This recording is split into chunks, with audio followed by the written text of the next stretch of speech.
Well, this is a rooted cutting plus one. It's really large. So we're going to trim them back a little bit, and we're going to put them into a quart container. So Bob's going to go through and knock off the leading edges first, and that'll try to help getting more growth down towards his hand is that, or make a thicker plant, basically, which is what we're trying to do. So he's going to go around and hit all the terminals on it. And he does a pretty good job with it. He gets them all. And that'll force a more compact plant. And then that'll make it easier. And now, it's finished. Now he also trims the roots a little too, right? Yes. And we do that because when we pot them up, we don't want to squish the roots together, and that'll force them having new roots come out. So that's basically what he's going to do. That's what we want. It's a little bit larger of a plant, but this will force it into a smaller size. Okay, now how do you pot these, and what size pot are you putting them into? Well, this is going to be planted into the field, so what we're going to do is we're going to pot it up in about this size container, or maybe just a tiny bit larger.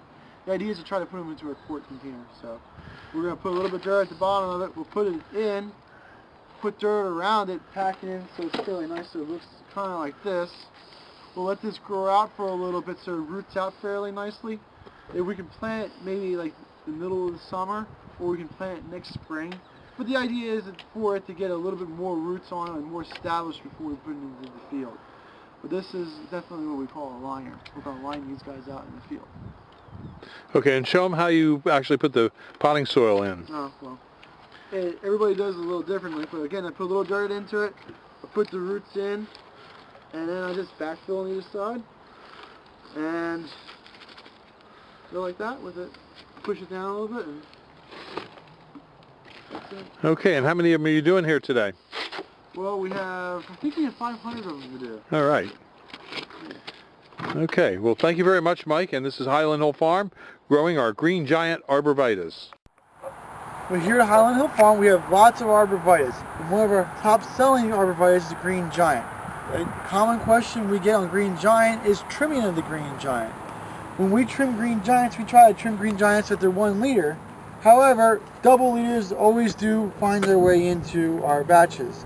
If you do have a double liter, we like to trim them out. It also depends on the time of the year, depends on when it's being planted. There's a lot of factors that go into it. But if you had to trim them, this is what I would recommend to do. Trim. I would say pick one of the 2 liters. I would pick this liter to trim off because this one's more in the center and this one's a little bit bigger. So it's pretty much easy for me to go. And I would cut on an angle right above where there was another leaf so that this leaf right here can continue to grow.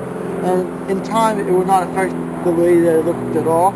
And cutting that off makes it a single liter. Will stunt this growth, make this one larger. That is subordinating the leads. And if you wanted to, you could go through and do little minute prunes around the sides, but that's not really necessary. It all depends on what you want the tree to do and how you want to go after it.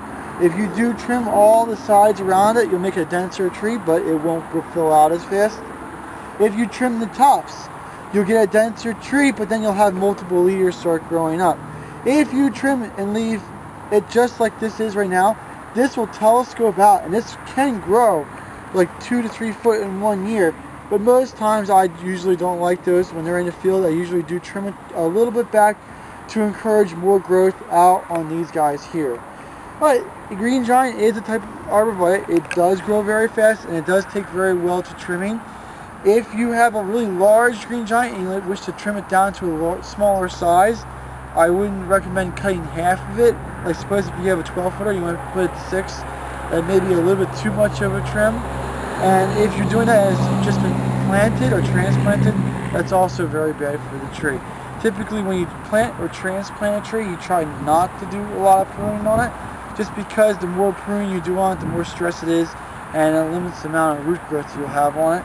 If the tree's been established in the ground for a while, does not need your care anymore. You can do a harder trim, but the more you take off, the more stress you're going to put on the tree. Removing half the foliage is definitely not the way to go. Maybe go like, it depends on the size of the tree again, but like 2 to 3 foot of growth to cut off will probably not really affect the tree too much. But it also does depend on the type of arborvitae, but for green giant that's fairly true. All right, thank you very much, Mike. And if the people want to get a hold of you and they have a question, what's your number? My number is 267-446 2376. That's my cell. If you want to talk to my dad, that was him. His number is 215-651-8329. Okay, thank you very much. If you're looking for green giant arborvitaes, we grow them by the thousands. Here are some of our potted green giants that are between 2 and 3 foot tall, ready for pickup in number 3 pots.